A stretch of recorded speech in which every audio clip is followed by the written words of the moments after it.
Bir kere öncelikle dini anlamda farklı olan figürleri kullandıklarını görüyoruz. Ümit ederim dibine kadar ulaşırlar. Belki de kuyunun içi hep böyle tamamı terör tanecikleriyle dolu. 1984'ten beri silahlı eylemlerle karşı karşıya kaldığımız terör örgütünün Türkiye içerisinde bu kadar zayıfladığını hiç görmedik. İçişleri Bakanlığımıza yönelik bir saldırı girişimi oldu.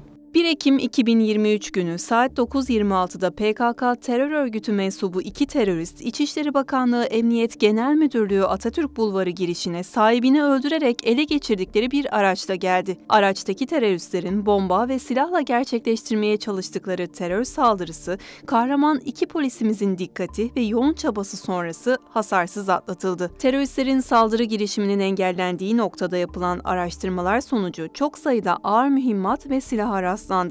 Bu da PKK terör örgütünün başarısız olan girişiminin oldukça büyük bir boyutlu planlamaya sahip olduğunu gösteriyor.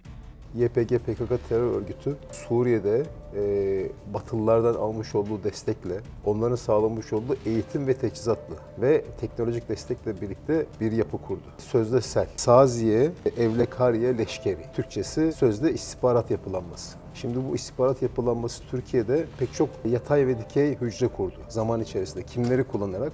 PKK'ları kullanarak değil. PKK dışındaki bazı unsurları kullanarak, hatta dini, mezhebi ve etnik anlamda farklı yapıları kullanarak tam anlamıyla böyle taşeron bir yapı kurdu ve bunları çeşitli şekillerde ya zorbalıkla ya da bir şekilde vaatle bir şekilde bünyesine kattı, kullanmaya başladı. Şimdi bu işin ne kadar zor olduğunu anlatmaya çalışıyorum. Yani şimdi siz hani neden görülemedi, neden tespit edilemedi gibi pek çok kamuoyunda soru soruluyor. Özellikle Taksim saldırısında gördük. O dönemde Antalya Lara'da bir saldırı yaptılar, orada gördük. PKK ile iltisakı olmayan figürleri kullanıyorlar ve bu bir başka askeri akla, istihbarat aklına karşılık geliyor.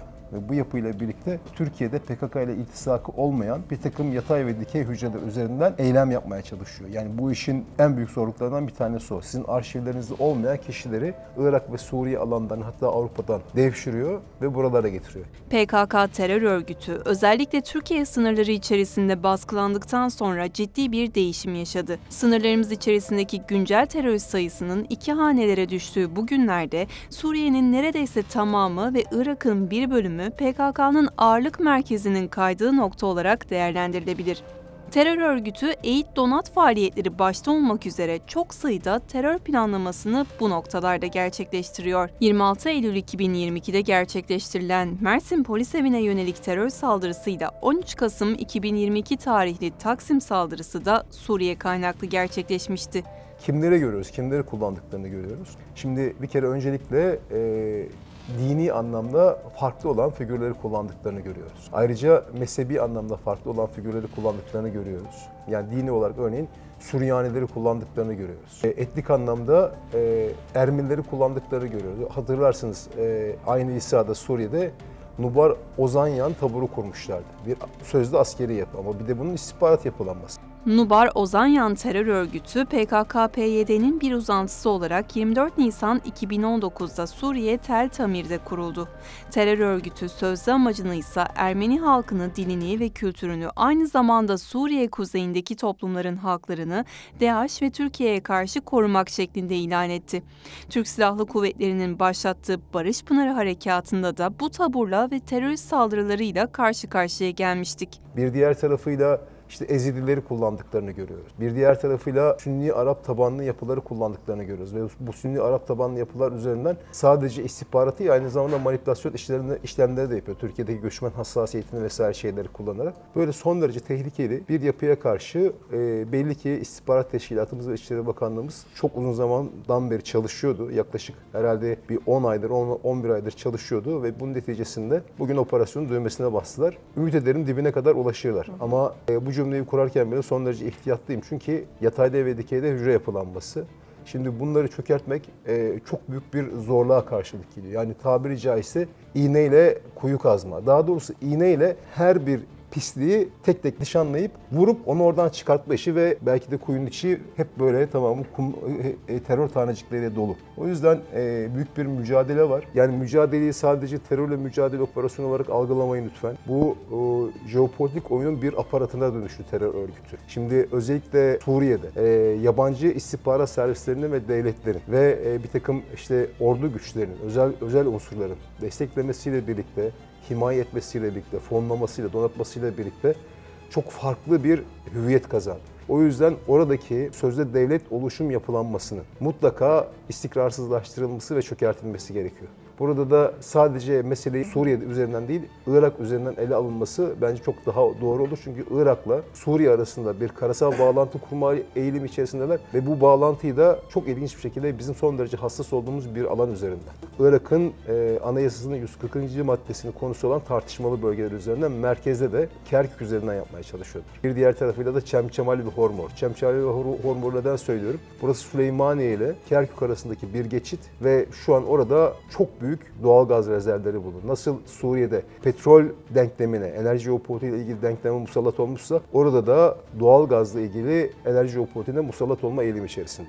Türkiye Cumhuriyeti Devleti Güvenlik Güçleri, Milli İstihbarat Teşkilatı ve ilgili tüm unsurlarla gerçekleştirdiği terörle mücadele operasyonlarını diplomatik gelişmelerden bağımsız gerçekleştirmiyor.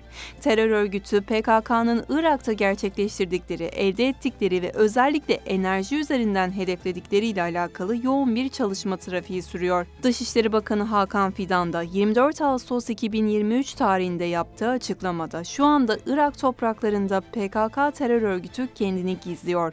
Bu virüsü inşallah Irak'tan da hep beraber temizleyeceğiz demişti. Şimdi Türkiye'de büyük bir başarı var. Yani özellikle 15 Temmuz darbe girişimi bunun için bir milat. O günden bugüne taarruz ruhu konsepti adı altında devletimizin 3 kurumu terör örgütünün üzerinden baskıyı hiç kaldırmadı. Bunlar kimler? Milli İstihbarat Teşkilatımız, Milli Savunma Bakanlığımız ve İçişleri Bakanlığımıza bağlı unsurlarımız. Yani İçişleri Bakanlığımıza bağlı polis, jandarma ve korucularımız Türkiye içerisinde silahlı kuvvetlerimizden ve Milli İstihbarat Teşkilatımızda da koordineli olarak baskıyı hiç kaldırmadılar. Bunun sonucu muazzam. Özellikle 1984'ten beri silahlı eylemlerle karşı karşıya kaldığımız terör örgütünün Türkiye içerisinde bu kadar zayıfladığını hiç görmedik. Yani şu an ne oldu? Eylem kabiliyeti ve kapasitesini yitirdi. Bir diğer tarafıyla topografyayla, yani araziyle ve demografyayla, yani toplumla bağı koptu. Çok zayıfladı.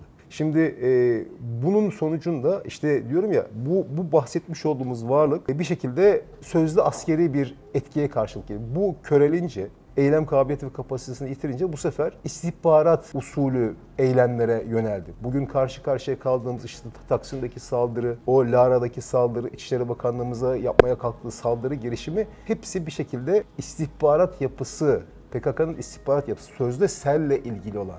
Biraz önce söylemeye çalıştım, dilim dönmüyor, bakayım tekrar. Saziye, Evlekariye, Leşkeri yapısı üzerinden dönen eylem çabaları. O yüzden bu örgütün, bu yapının çökertilmesi son derece büyük bir değer taşıyor. Şeyin de çizim altını, bakın PKK'lı olmayanları kullanıyor. Yani o yüzden zor zaten. Yani baktığınız zaman belki son derece muhafazakar, belki son derece milliyetçi, belki son derece Atatürkçü bir takım figürleri kendi niyet ve maksatlarıyla kullanabiliyor. Sadece bu değil, farklı dinlerden, Süryanilerden, Keldanilerden, Ezidilerden farklı figürleri kullanabiliyor. Bir diğer tarafıyla Ermenileri, bir diğer tarafıyla Kürt olmayan diğer unsurları, Arapları, bunları kullanabiliyor. Bu yüzden bu operasyon son derece zor ama ümit ediyorum çok büyük başarılar ortaya çıkar ve bununla beraber PKK'nın bu sözde askeri istihbarat yapılanması tamamıyla çökertilir. Çünkü bir kere öncelikle dini anlamda farklı olan figürleri kullandıklarını görüyoruz. Ümit ederim dibine kadar ulaşırlar. Belki de kuyunun içi hep böyle tamamı terör tanecikleriyle dolu. 1984'ten beri silahlı eylemlerle karşı karşıya kaldığımız terör örgütünün Türkiye içerisinde bu kadar zayıfladığını hiç görmedik.